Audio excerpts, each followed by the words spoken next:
오늘 함께 묵상하실 말씀은 로마서 3장 19절, 20절 말씀입니다. 우리가 알거니와 무릇 율법이 말하는 바는 율법 아래 있는 자들에게 말하는 것이니 이는 모든 입을 막고 온 세상으로 하나님의 심판 아래 있게 하려 함이니라. 그러므로 율법의 행위로 그의 앞에 의롭다 하심을 얻을 육체가 없나니 율법으로는 죄를 깨달음이니라. 아멘.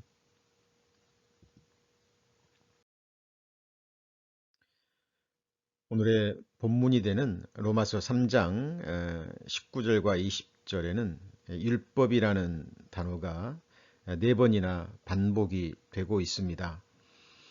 3500년 전에 하나님께서 모세를 통해 이스라엘 백성들에게 주신 율법은 마지막 시대를 살아가는 우리들에게 무슨 의미가 있을까요?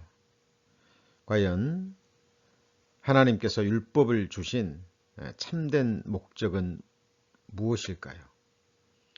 오늘 말씀을 통해서 하나님이 주시는 답을 얻으시기를 바랍니다.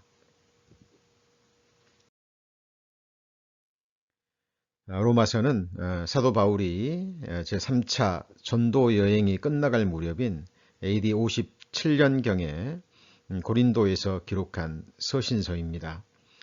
로마서의 수신자가 되는 로마 교회는 유대인과 이방인으로 구성된 혼합 공동체였는데 일부 그릇된 특권 의식에 사로잡힌 유대인들이 육신의 할례와 율법 행위를 강조함으로 인해 로마 교회에 여러 신학적인 분쟁이 있었음을 우리는 로마서 곳곳에서 발견할 수 있습니다.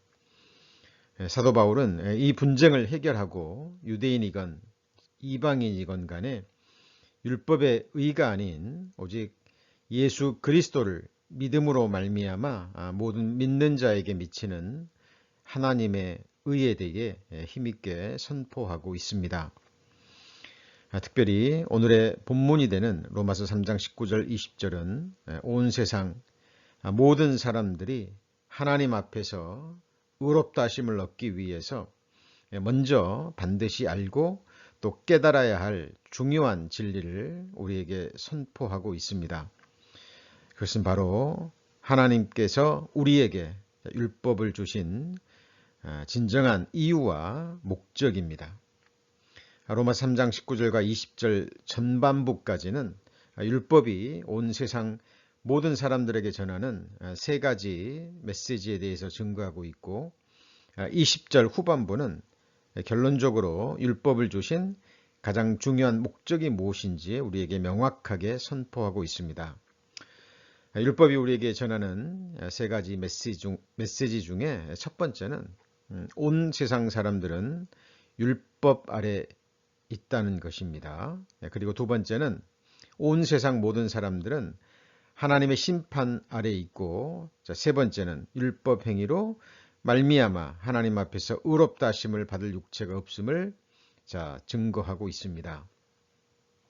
그리고 20절 후반부에서는 율법을 주신 궁극적인 목적이 바로 율법을 지킴으로 의롭다함을 받는 것이 아닌 율법으로 말미암아 모든 인생들은 하나님의 율법을 이미 범한 죄인임을 깨닫게 하기 위함이라는 것을 선포하고 있습니다. 사도 바울이 율법이 선언하는 바와 율법의 목적에 대해 이렇게 힘있게 선포하는 근거가 무엇인지 구체적으로 살펴보겠습니다.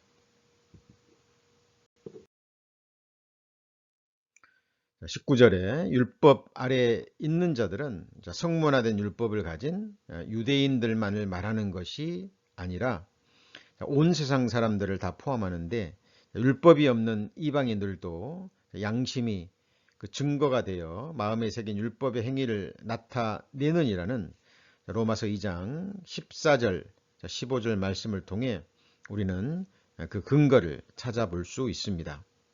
그래서 이어지는 말씀에 모든 입을 막고 온 세상으로 하나님의 심판 아래 있게 하려 함이니라 라고 성경은 증거하고 있습니다.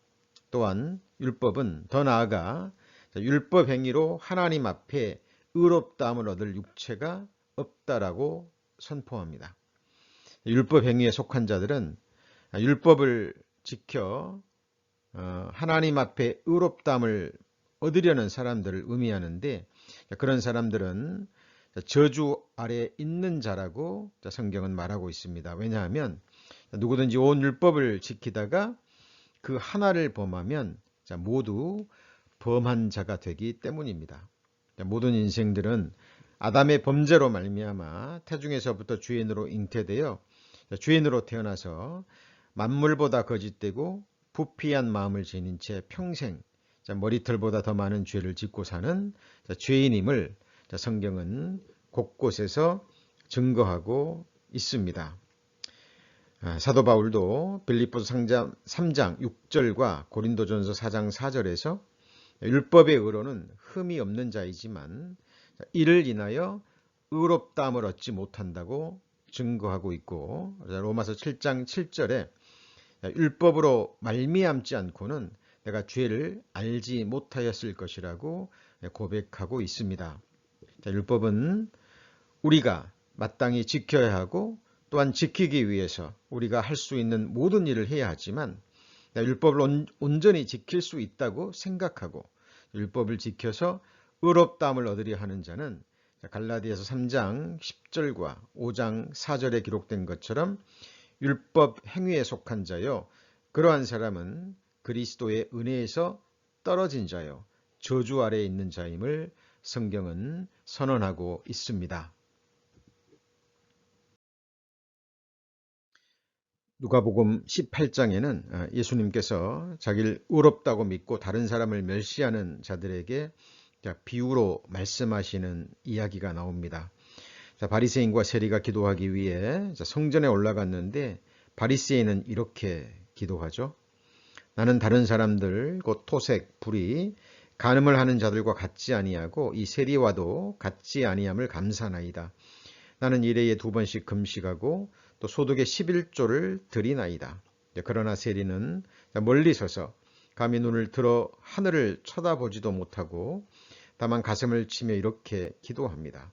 하나님이여 불쌍히 여기소서, 나는 죄인이로소이다. 그러나 하나님께 의롭다함을 받고 내려간 자는 율법을 지키고 행했으므로 스스로 의롭다고 믿는 바리새인이 아닌 자신은 이미 율법을 범한 죄인임을 깨닫고 고백하는 가운데 하나님의 불쌍히 여기심만을 구한 세리임을 성경은 증거하고 있습니다. 저는 가톨릭 가정에서 태어나 어릴 때부터 천국에 가기 위해서는 율법을 철저히 지켜야 한다는 율법의 교육을 받았습니다. 가톨릭 신학대학에 들어가 신학 공부를 했지만 가톨릭 신학과 가톨릭에서 가르치는 은혜와 율법이 섞인 행위 구원론으로는 결코 죄와 구원의 문제를 해결할 수 없었습니다. 천국에 가기 위해서, 그리고 하나님 앞에 의로운 자라는 증거를 얻기 위해 율법을 지키기 위해 힘쓰면 힘을 쓸수록 더욱 율법의 삶과 멀어지는 저 자신을 느낄 뿐이었습니다. 구원의 확신을 얻지 못하고 죄 문제로 괴로워하는 가운데 성경을 읽다가 로마서 3장 19절 20절 말씀을 통해서 처음으로 하나님께서 율법을 주신 참된 목적을 깨달은 그날 밤이 생각이 납니다. 만물보다 거짓되고 부패한 마음을 지닌 죄인으로 태어나서 이미 하나님의 율법을 어겼고 또 지금도 앞으로도 하나님의 거룩한 율법을 지킬 수 없는, 지옥에 갈 수밖에 없는 운명에 처한 저의 실상을 이 말씀을 통해서 처음으로 보게 된 것입니다. 저도 누가복음에 나오는 세리처럼 어찌할 수 없는 죄인임을 깨닫고 회개하는 가운데 하나님의 긍휼하심을 얻고 예수 그리스도로 인도함을 받고 율법 행위가 아닌 오직 예수 그리스도 안에 있는 구속으로 말미암아 오직 하나님의 은혜의 복음을 믿는 믿음으로 값없이 의롭다함을 얻은 자가 된 것입니다.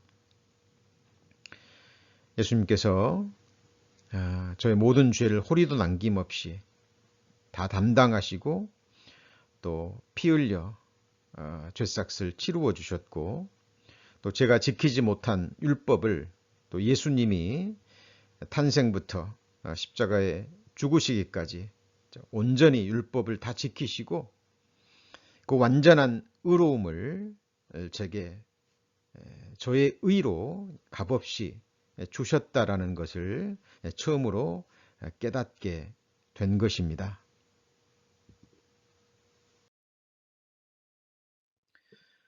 오늘 말씀을 듣는 분들 가운데 혹 아직까지 구원의 확증을 얻지 못하신 분들이 계시다면 혹시 나는 율법 행위에 속한 자가 아닌지 돌아보는 시간이 되기를 바랍니다.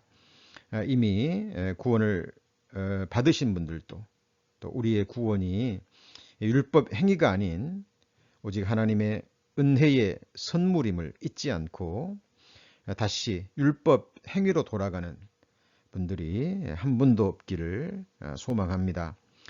이제는 의롭다함을 얻기 위해 율법을 지키는 것이 아니라 이미 의롭다함을 받은 하나님의 자녀이기 때문에 우리에게 구원을 허락하신 그 거룩하고 존귀하고 아름답고 영광스러운 그 이름을 더럽히지 않기 위해서 또한 또 우리를 구원해 주신 하나님을 기쁘시게 하기 위해서 성령의 공급하시는 힘으로 또 하나님의 말씀에 순종하며 하나님의 거룩한 율법을 두렵고 떨림으로 오직 성령의 능력으로 지켜가는 또 거룩한 자녀 되시기를 주의 이름으로 축원합니다.